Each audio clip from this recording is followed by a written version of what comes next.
What what's up, you guys? I'm Daniel and that's Zan. I'm back with another edition of the Squared Post podcast.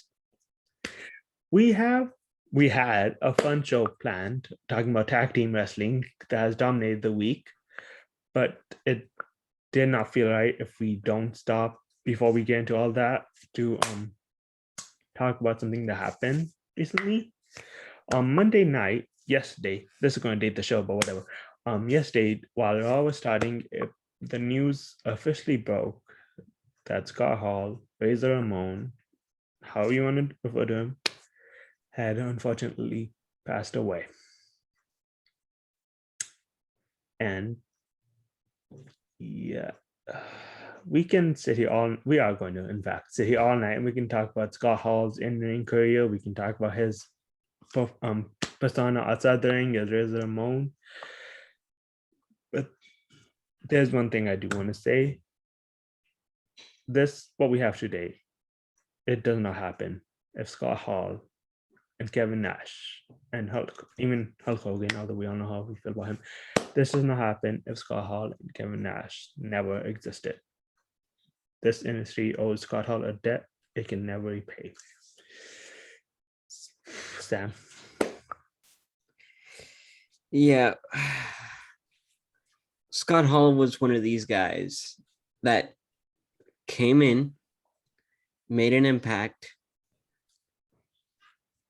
Unfortunately, he went through a few things in his life. But fortunately, thanks to Diamond Dallas Page, he was able to get back up. And was able to recover and to the best of his abilities. Of course, it didn't last as long as we thought it would. But yeah, the man had a hell of a career, hell of a life. Yeah. It's been almost 24 hours since we heard the news, and since officially of the time we're recording this, yes, it's been almost 20 something hours. Yes, since it officially broke that he passed away. And yeah, I've tried since then to think of the words, but there are no words for this. It's tragedy, plain and simple. And I can only imagine what the Click's feeling. Yeah. And those four guys were basically brothers. Yeah. To Scott. And the thing is, I've told you this before. I mentioned this to you multiple times. I thought if there was one man on the face of this earth that could pull through after everything he's been through, it was Scott Hall. So when I saw that graphic, I just broke. And me and you are both pretty young, so we weren't exactly around during his heyday, but we know, but we know the impact that he made on the guys that we grew up on. Yes. I've seen those vignettes so many times. Those vignettes made it cool to be the bad guy. Yeah. You can talk about all the cool heels you want. Razor Ramon was the cool heel. I agree 100%. Scott Hall was one of these guys who obviously, because him and Kevin Nash were the first two people to bet on themselves. Yeah. They were the first professional wrestlers to come in from WWF to WCW. And those two guys really made what wrestling is today. Really, those two guys, they bet on themselves. They were trendsetters. Essentially. Yeah, they knew. If it wasn't for them, the Bullet Club wouldn't exist. Damn sure AEW wouldn't exist. Yes. Scott Hall has his fingertips all over this wrestling scene today, no matter what you think. He always made sure to be there for the younger talent. There's stories coming out as the week goes by. I'm sure of people. I know Matt Cardona put out a tweet Yes. talking about when he won the Intercontinental Championship and how him meeting Scott Hall at 10 years old during a meet and greet and having that IC title and literally redoing the exact same picture except with Scott Hall holding the title instead of Matt Cardona. Yeah, there's also the Tanahashi story where in the early 2000s, Scott Hall decided to give a upstart Japanese wrestler the same treatment that he did to 123 Kid. And that upstart wrestler is Hiroshi Tanahashi, who everyone knows today as one of the biggest stars As in one Japan. of the biggest stars, yeah. Yeah, and after the match, Scott Hall told anyone who will listen, that kid is money. And this was before Tanahashi was Tanahashi. Scott had a great mind for the business, and it just he went to the PC a lot after Dallas took him in. He made a point to get involved with guys like Apollo Crews and he wanted to help others. He wanted to help the younger generation. One part of that was he wanted to help them avoid the mistakes he made, and we don't really have to talk about that. Most of you know. Yes. But like Scott Hall, and when he got sober, he didn't like turn inwards. He didn't like say, well, I did it, so I don't see why I should help you or whatever. You can do it yourself. He wanted to help people. He didn't have an ego. Yeah. He was just like, I did it, so now I'm going to make sure that other people can do it too. Like he was at the PC, he was at the performance center. He would just like help these young guys. Yeah, and you can even see it on WWE Battleground of him working with Apollo Crews and like also working really close. I think even Balor was one of these guys he worked with at the PC. Yeah.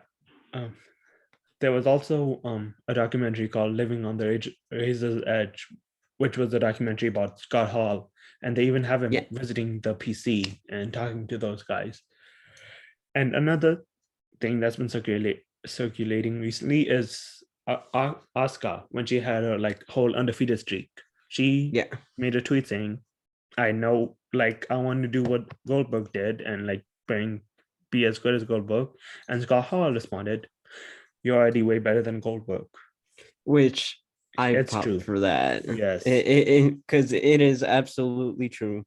Yeah, but that proves that Scott Hall he wanted to build up the young guys. He did not care. Yes, he didn't, because like, I want to keep this positive, but a lot of the older guys, they don't push up the young guys. They just say, oh yeah, this is what they're doing wrong, this is what they're doing wrong, this is what they're doing wrong, this is what my generation did right. Scott was not like that. He like found your strengths and like he wanted to lift those up. Exactly. And not just Scott, but the clique as a whole. Yeah. Those five guys make such they've trained so many guys. Like Sean created Bryan Danielson basically. Yeah. Shawn Michaels like has a big learning tree under him, like with the Johnny Gargano, Adam Cole, Johnny Gargano, Carmelo Hayes, Carmelo Hayes. A lot of the people that you see on NXT right now, actually, like 95% either on AEW or NXT or somewhere on the Indies. You're most likely going to see an inkling of Shawn Michaels somewhere. And Hunter has his kids. Yeah. Like that middle generation NXT, they consider themselves their Hunter's kids. And we'll get into this a little bit later, but William Regal is another one who's very selfish about that. He's selfless. Very selfless. Yeah, selfless about that. Yeah.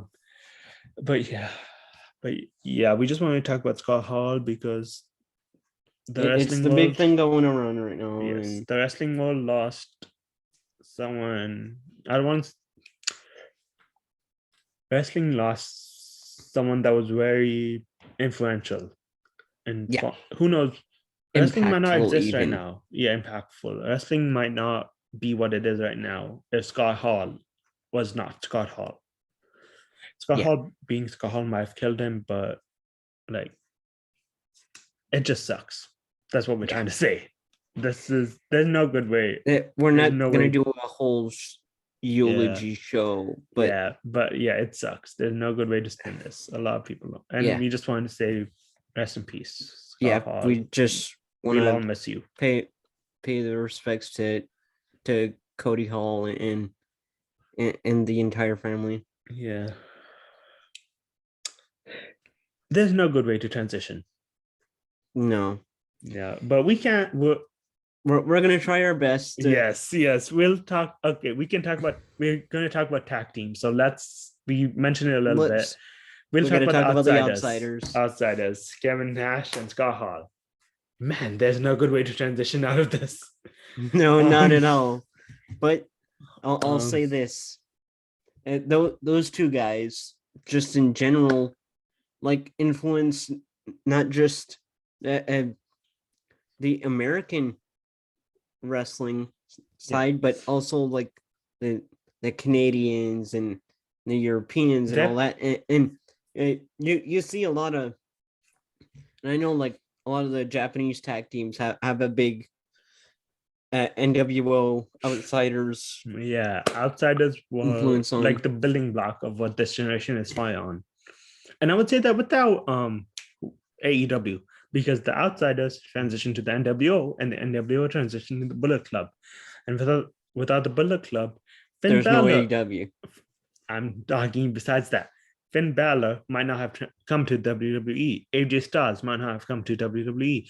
Kenny Omega might not have been known if it wasn't. I mean, he was mostly known for the Okada matches, but like the Bullet Club really helped with that. The Young Bucks. Yeah, they became the Young Bucks because of the Bullet Club, and the Bullet Club can be traced back. But besides just what they did for the industry as a whole, they were a pretty good tag team in their own right. Yeah. Like they were good talkers. They were good in ring as well.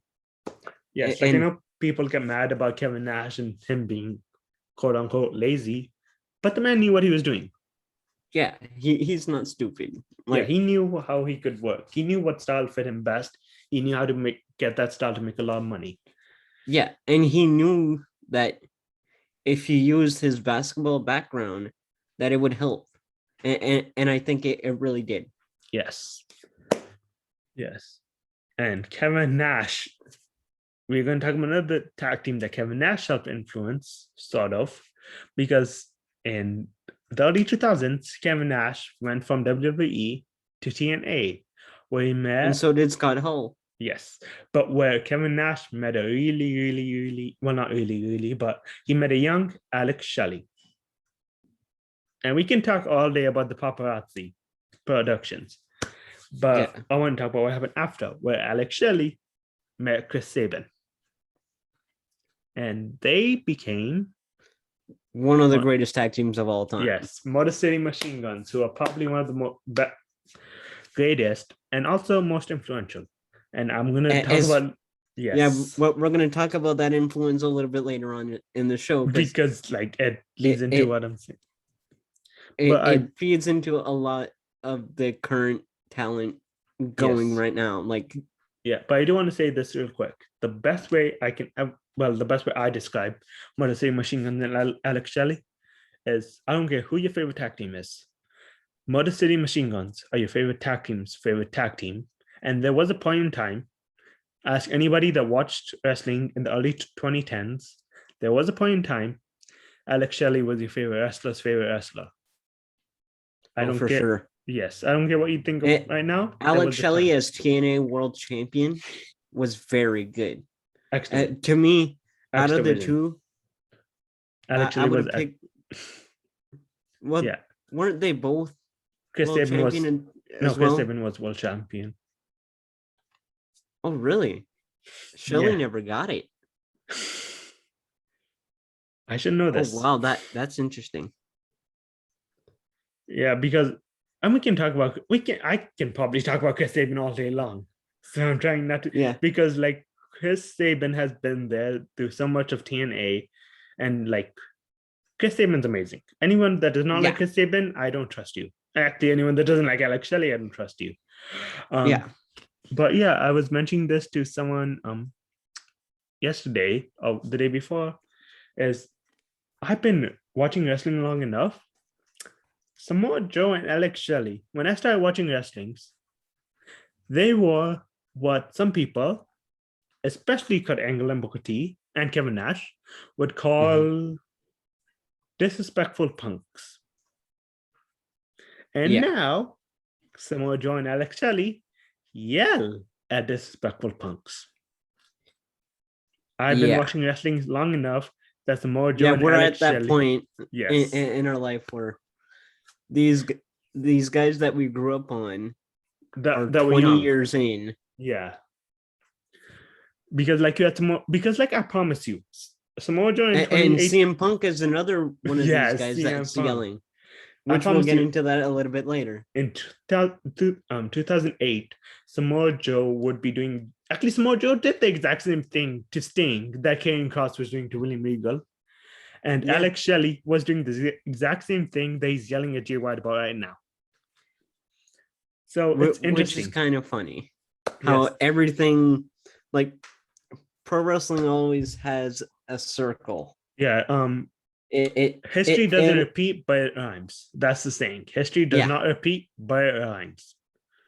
So now those young guys are guys like Jay White, who's 29, MJF, who's what, 25? I don't know. As we're recording this, it's his birthday, by the way. So fuck you, Max. Yes, but yeah, and now CM Punk, who would like yell at everybody, he did not. He got into a feud with Ricky the Dragon Steamboat for crying out loud. Yeah. Now he's just like, you disrespectful punk. You're gonna learn today. And Alex Shelley is just like, I created you. What are you talking about? To Jay White. Also, if you haven't seen it yet, go back, watch the entire exchange between Jay White. I highly recommend doing that. Yes, that was great. Alex Shelley. And then on Thursday, if you can, watch the Motor City Machine Guns versus Jay White and Chris Bay. But anyways, but yeah, the Motor City Machine Guns are back. The world rejoices. Because again, I don't sound hyperbolic. Motor City Machine Guns are one of the best tag teams in the 21st century. Agreed. And another one of these good tag teams is another one part of this story is the Guerrillas of Destiny. They got kicked out of the Bullet Club the other day, and that really piques my interest because now they beat Kenta's ass the other night. Yeah, they're babyface now, which is I don't think obviously I don't know much about New Japan, but I don't think Tama Tonga has ever played the babyface. And I know for a fact Tonga Loa, since he came to New Japan, has not, because Tonga Loa came and it was deeply. I think he was even a heel in WWE. Tonga Loa. Yeah, Tonga Loa was a heel in WWE because he was with Hunako, who and then became Sin Cara and so on and so forth. Diora, and then he went to Impact where he was a face because he was a part of the Reckoning or the Rising with Drew Galloway and Eli Drake, who now is Drew McIntyre and LA Knight. You missed your cue by like 2 seconds on that one. But what was I going? But yeah, so and obviously, like we talked about this before, I was a lot higher on Tonga Loa than most people are. But I'm hoping that this is the start of something good for them. Maybe it'll be good that Tama Tonga is now part of the Bullet Club. Yeah. I agree 100%. Time will tell, though. Because when we get into another episode, and this is just a sidetrack, I do not trust bookers anymore. And I will complain about Nisawa in a later show. But this is not the show for that. This is a show to talk about tag team wrestling. And one of the greatest, one of them for sure. Yeah, one of the greatest tag teams, according to a lot of people, including me, is FTR. And FTR also, their segment was about 30 seconds to a minute, Just but about. it was It very was impactful because in that segment, Dax basically came out and said, I need to prove to my daughter I'm a winner. And you guys got me the chance. So I'm gonna prove to her that we do whatever it takes. And I'm gonna beat you, Red Dragon, and I'm gonna beat you, Young Bucks. And Tully was like, but they don't have the tiles. And Dax was like, I don't care, that's about my family. And then pretty much Tully's not fired. FTR might be baby faces or tweeners. We don't know. All I know is we'll find out tonight. yes. Well, they know when we're recording this. Yeah. But all I know is that yes, please. Give me FTR, give me Red Dragon, give me Young Bucks, Yes. give me Proud and Powerful. Stick them Give in the ring FTR together. versus the Hardys. Yes. Stick Which all we'll get those into guys that in a the little ring bit together. later. Yes. Yeah, that's also another important thing that happened last week in wrestling. But FTR I need to go back and check. I don't think they've ever been faces. Like the whole stick is their whole like, top guys out thing. Yes, is they're all definitely heels. A heel. So and like pretty much the entire career, like in mainstream wrestling. I know they had like the spells on the indies, but they've been had together like the entire career. Second on the indies. Yes, where Cash did a 630 that he has never shown us, but I'm confident it exists. But yeah, so I'm interested to see what these guys do as a babyface tag team, and we know they're recruiting already. They're facing the Wolves in I forgot the indie promotion, and Dennis Condrey. They got Dennis Condrey out of retirement to manage them. Dax is like, hey, Bret Hart, are you free? Come manage us. I don't know Bret Hart He's would like, do. Bret's my hero. Why don't I just Dax at loves him Bret and Hart.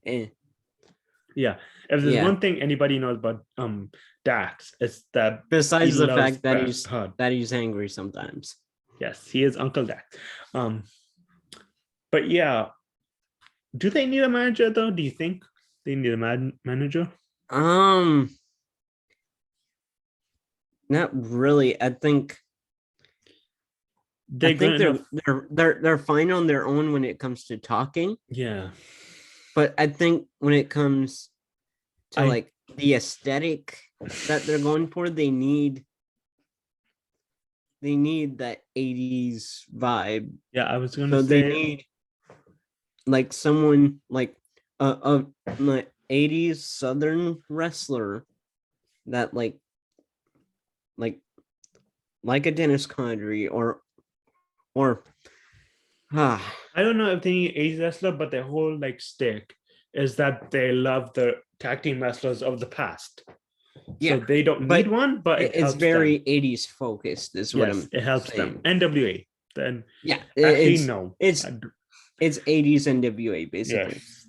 They should just get Cole. Arn's not doing anything. Get on. Yeah, Arn's not doing. That would annoy Tully so much. Just get on. Oh yeah, they should do that. My God, that would be great. Yeah, they should just get on to manage them until Cody decides what he wants to do. Yeah, which he got people to watch Monday Night. I not watch Monday Night anyway, so I can't. I'm not one of the ones that complain. I didn't watch it either. I watch it, so I can't complain. But like, he got people to watch Monday Night Raw. But yeah, on with FTR sounds good. A face 4 horsemen. They need 2 other people, and they should become a face 4 horsemen. Maybe Dustin. What's Dustin doing? Nothing right now besides just being on Sammy's vlog every once in a while. Yeah, he trains. But yeah, Dustin as the old. Yeah, Dustin as old Anderson, and the old Anderson role would be good. Who's the face that could be the guy? I'm not going to say the 4th. Yeah. Cody when he comes back. Yeah, let's just do that. Let's just have Cody be Flair. Have Dustin be Oli, and have FTR be Earn and Tully. I'm down. That sounds good to me. And if there's anyone to be in that Flair spot, it would probably be Cody. Yes, Cody would flourish in that Flair spot. Which, speaking of another great tag team, this week something amazing happened. The tag team of Matt and Jeff, no, not 2.0, but the Hardys. Hardy Boys are finally here in All Elite Wrestling. And Dan, tell them what happened. I think this is pretty much the worst kept secret in wrestling for like a week or two. After we found out, yeah, Hardy's clean and they let him go, but well, not I don't want to say accident, but like they let him go prematurely. Yeah. So ever since it became clear that he was good, it was like, okay, so he's going to join his brothers. And the one thing that got me, I was just like, Matt's acting real heelish. Private Party aren't. How are they? Because no one's booing Jeff. Like, yeah, no one is booing Jeff. Do not even think about that AEW. And no one's gonna boo. How you know? Yes. Yeah. But yeah, no one's booing Jeff. So I'm like, okay, Matt's acting heelish. Private Party are acting faces. They need these dynamics switch quick. So as obviously, AEW proved me an idiot. And they had Matt send out a tweet being like, yeah, sorry. And then he came out and he was like, yeah, sorry. And then they still let Private Party beat his ass. They had they did a vote. They did the okay, I'm trying to transition away from being a recap show, but on the same episode that the Private Party did the Batista thumbs down, Wardlow became Batista. Well, no, he did not become Batista, but he got a very Batista-like promo. Yes. He was just like, yeah, I'm done with MJF. And now MJF is going to cost him his title on Wednesday. And I'm going to keep saying this because people disagree with me and think Wardlow is going to win. But I think MJF is going to cost him the title. Yeah. But he needs to. Yeah. But anyway, back to the Hardys. Oh, sorry. What were you? Yeah, we can talk about the Hardys. Yeah, sorry, I didn't mean to cut you off. Matt and Jeff coming in and having the original Hardy Boys theme, I think is really cool. And shout out to Rebby Hardy who shot the Titantron there. We talked about FTR. I think this proved FTR right about the reasons they came to AEW, because one of their complaints, and we can talk about that. One of their complaints was that tag team wrestling wasn't prioritized in WWE. Tony Khan got the Hardy Boys back with their original theme too. Yes, Tony Khan. Top Flight versus the Hardys. Give me that, yes, Tony Khan. Give me that right now. Top Flight versus the Hardys would absolutely be amazing. To me, a young Top Flight, being as young as they are right now, and those two guys going up against basically an older version of them in the Hardy Boys, I think it just sells right there. Mm-hmm. That's gonna be good. Well, first we need Top Flight versus Private Party, and then hopefully Andrade can find a partner, and we get Top Hardy Boys versus Andrade and whoever his partner is. I don't care. You can. Well, I mean, I care because I don't want it to be like 5 people. But besides those Andrade and Jose, Jose that can would wrestle. Be fun. So that would be fun. Well, we talked about tag teams getting back. We talked about tag team splitting. How about we talk about a tag team forming? Yeah. Because I know William Regal is not going to watch this ever. I know he apologized on Twitter. But let me be clear. William Regal took a talk for half an hour, and I would listen to the entire half hour. Same. Like, Regal, if you ever see this, I just want to say this right now. Regal, you don't have to excuse yourself. Yes. The time was perfect. It was, to me, you did it perfectly fine. The boys and girls in the back respect you Yeah. so much you have no idea. There's a segment at the top of the show I felt could have gone shorter, and you know exactly which segment I'm talking about because we have discussed this multiple times. But yeah, that segment was perfect. That match was good. Anthony Henry, please, Tony Khan, Anthony Henry, Yeah. JD Drake, the Workhorsemen, and AEW. Please. Yeah. More. Let please. Adrian sign Adrian. Well, not sign, but like bring Adrian Jaoud in and have him and Caesar team up, and then I guess put Peter and Ryan together. But yes, Anthony Henry and JD Drake as the Workhorsemen. But he called Brian Danielson the perfect wrestler. And he called John Moxley a guy he found in the garbage. Yes, but I'm talking mostly because like we've talked about goats in wrestling.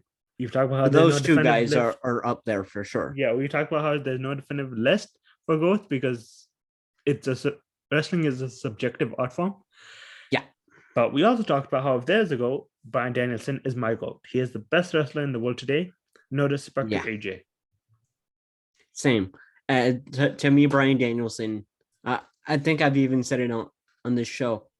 Brian Danielson, to me, is one of the greatest of all time. I think what he's done so far in his storied career, it's just been amazing, and he continues to do so almost every single week, and especially now with this team with Moxley. Yeah. Which, by the way, and also it makes complete sense. Yeah, and also I want to talk about Eagles line to Moxley about how we did things that would make the devil cry. We did things to.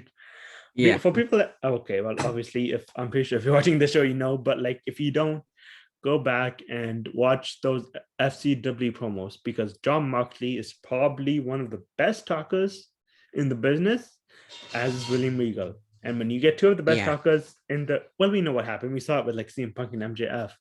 Yeah. But when you get two of the best talkers in the business against each other, magic. Agreed. Shout out to FCW, by the way. That time in WWE developmental was a very fun time. And John Moxley versus William Regal near the end was so good. I'm still I'm not upset because like I've seen what he put his body through, but man, that John Moxley Mick Foley program that they were kind of building to, if that could have happened, then who knows? That would have been very good. Yes. Well, I guess we need to mention also dream matches. FTR versus Red Dragon 2022 because they had like one match in NXT all the way back then. But I want to see what these two teams. That was 4 years ago, probably. That was 4 or 5 years ago. Yeah, that was longer, I think. Wait, yeah, I think 2016. I think around there. But what was I going to say? Oh yeah, but yeah, we need to see that match. We need to see pretty much put all the tag teams in AEW, like in a generator. Just generate it. Take 2 tag teams, and I'm pretty sure that's as close to a dream match as we can get. Yeah, there's so many good tag teams in AEW.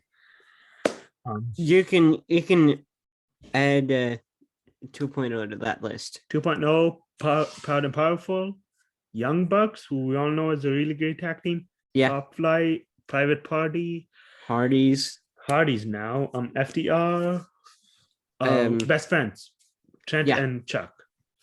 But what we're saying is that the list is enormous of good tag teams in AEW. They have 2 great tag teams in the Dark Order too. Yes, and I know we all think battle royals, especially tag team battle royals, are kind of weird, but they have so many good tag teams. Yeah, so and you can only use so many tag teams on a 2-hour show. Yes. They use Proud and Powerful by getting their ass beat. Oh, also, we did not talk about the tag team champs. We did not talk about Jurassic Express. They have so many good tag teams. Yeah. They have so many good... Yeah, I love it.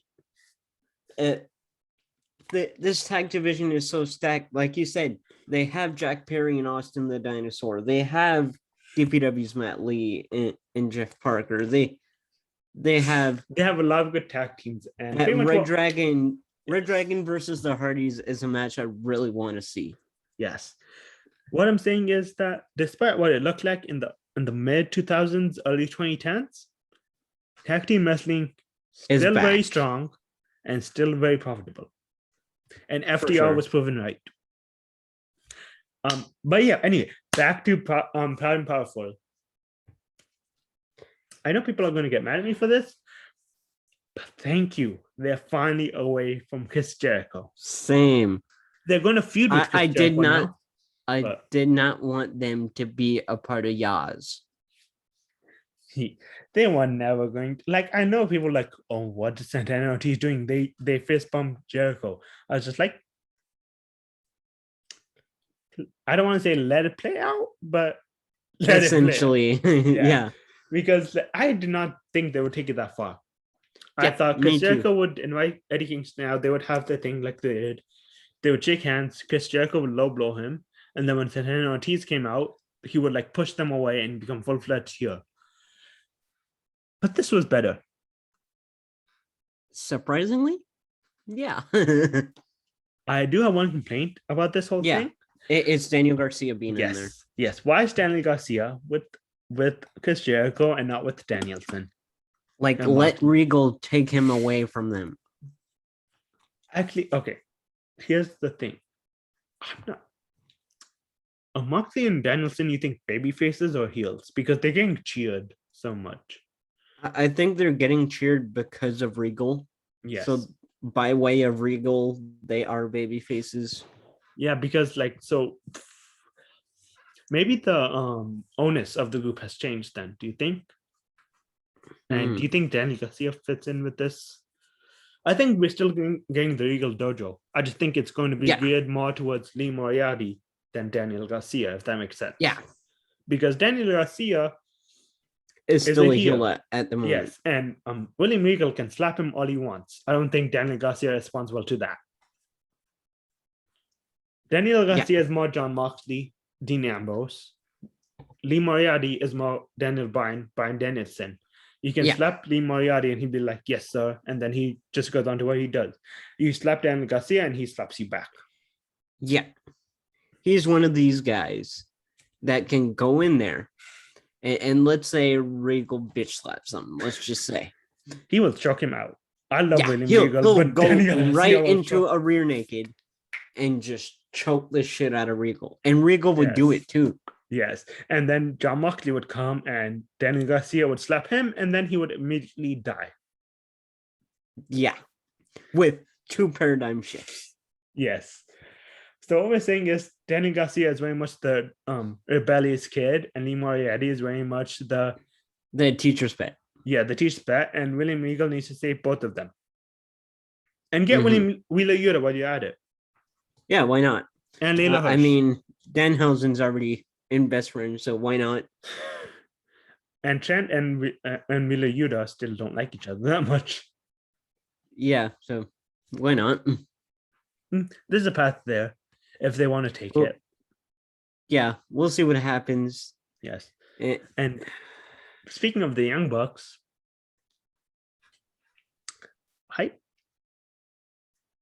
they're going to team with Paige again, aren't they? Unless Kenny comes back soon. But if he doesn't, it's Paige and Young Bucks, right? I'm not going to use the old nickname because, no. Because didn't they... We do not talk about the old nickname. But... Didn't they use a... PG show? Not really. We cuss a lot. But other than that, it's a PG show.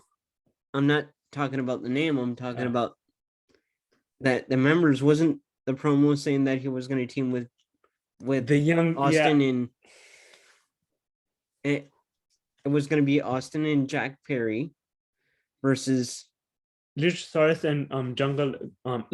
It was going to be Austin the Dinosaur and Jack Perry against.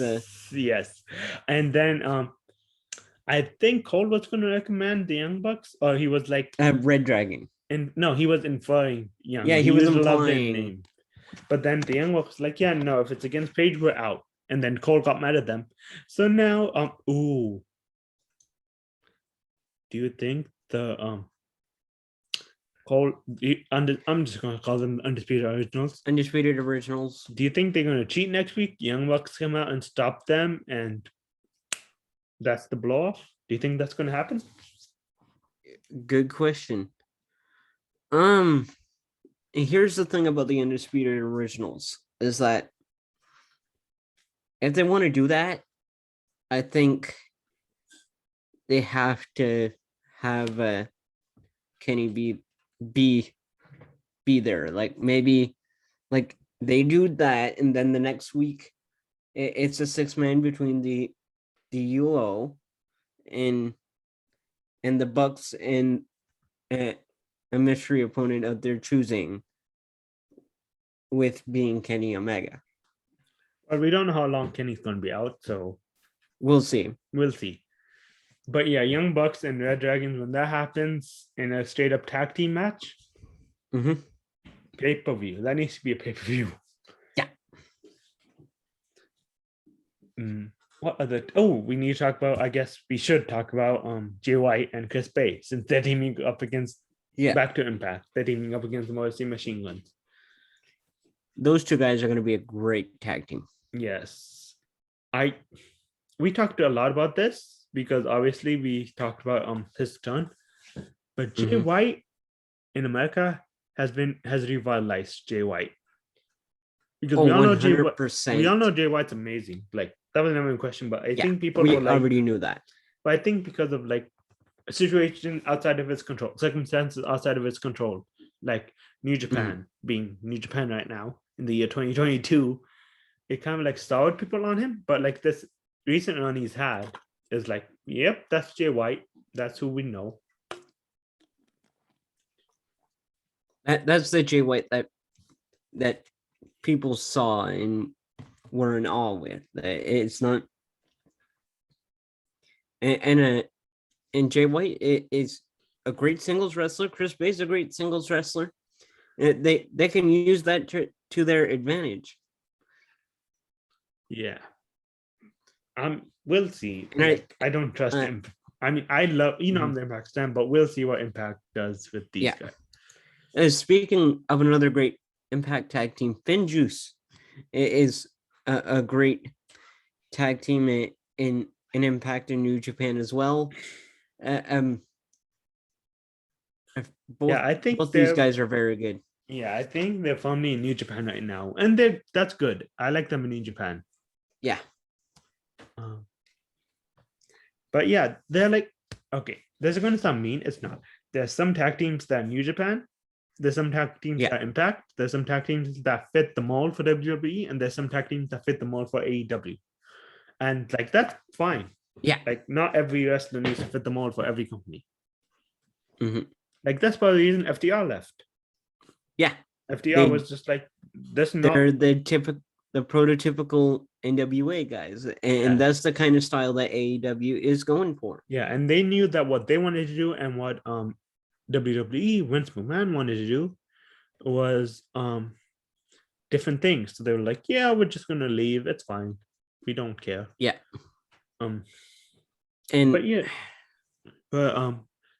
to your point,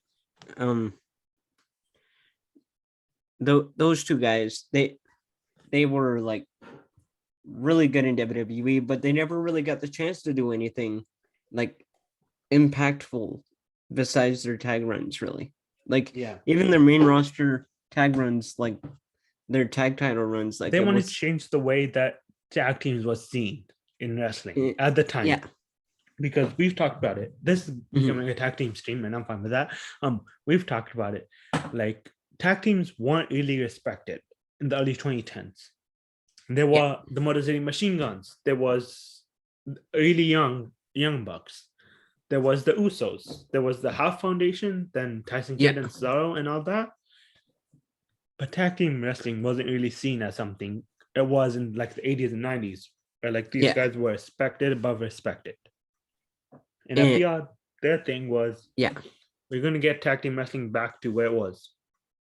Back to where it was when they grew up. Yes, and that didn't happen the way they saw it in WWE. So they took a chance. They were like, "Yeah, let's just go to AEW, see what we can do there." And they were able to make an impact there. Yeah, And speaking of another great AEW tag team, I got to talk about a tag team that isn't really a tag team anymore, but I still like them both individually. I'm talking about the three guys of SCU.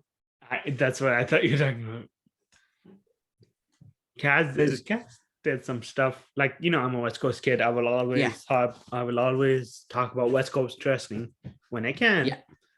And Kaz came back to West Coast Pro and he faced Kevin Blackwood, who we have kind of adopted as the West Coast guy, who is going to be fighting for us in JCW was LA Fights. So that should be fun. But yeah, I just wanted to hop on like Kaz and West Coast Pro for a second. Sorry. Yeah. Go back to what you're saying.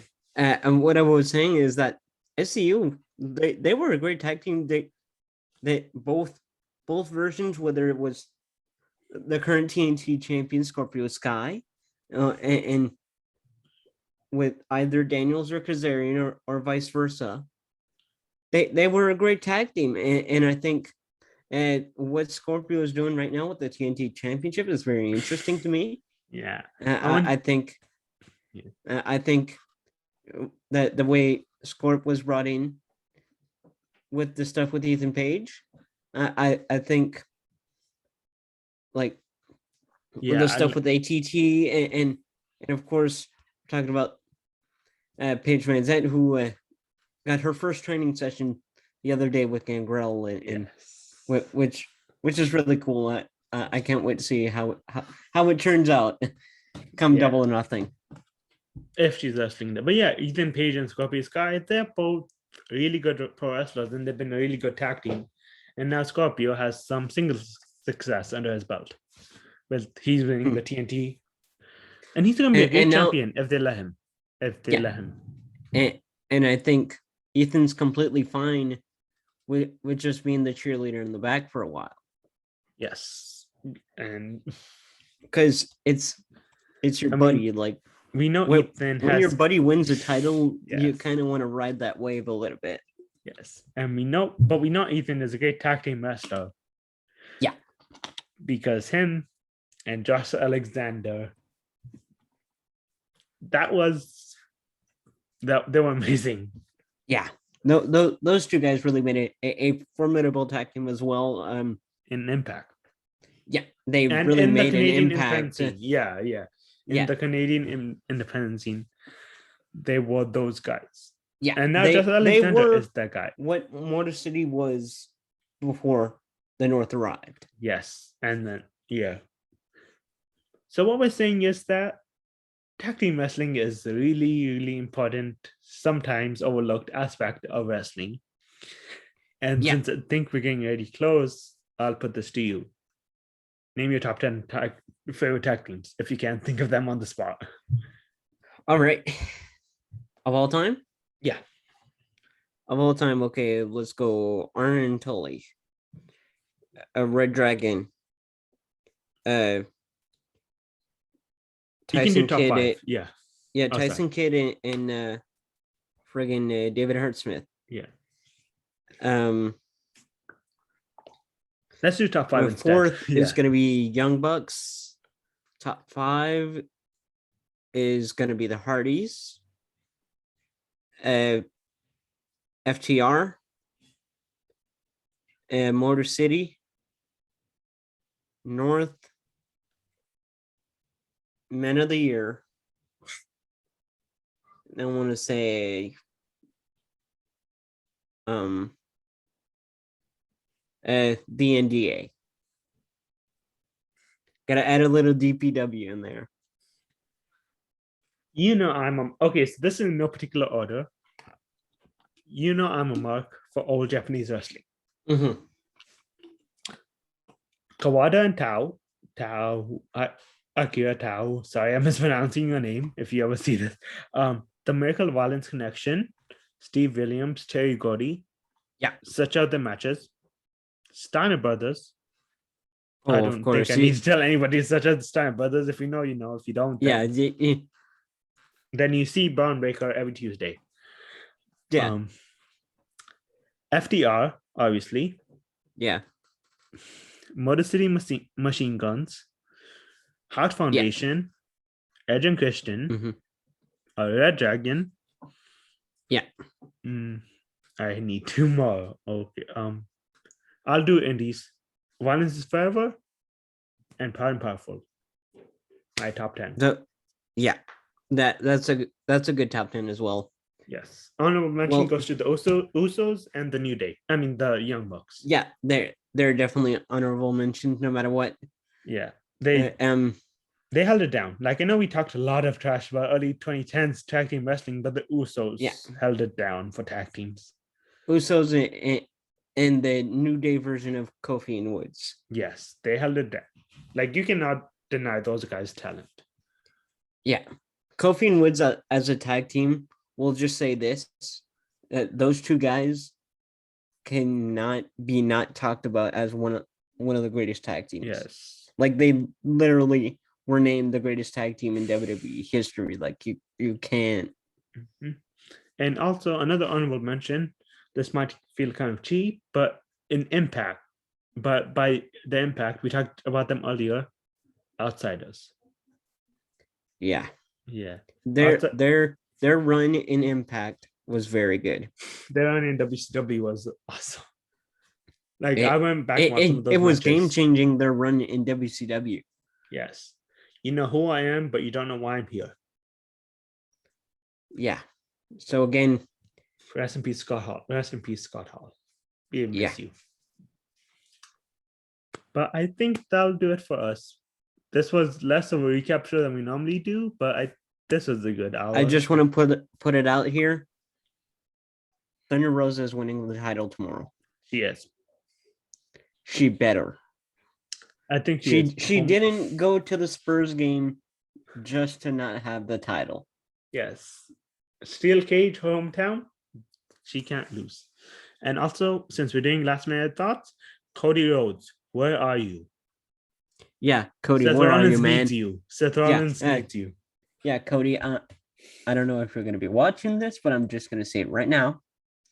Cody, if you're watching this, look at me, bro. Okay. Find a place. Seriously. Well, after that, I think we're officially done. I'm Daniel. I'm Sam. I'm Daniel. You can find me at DJ Wrestling Fan. You can find him at Sam.Wrestle. And until next time, see you guys.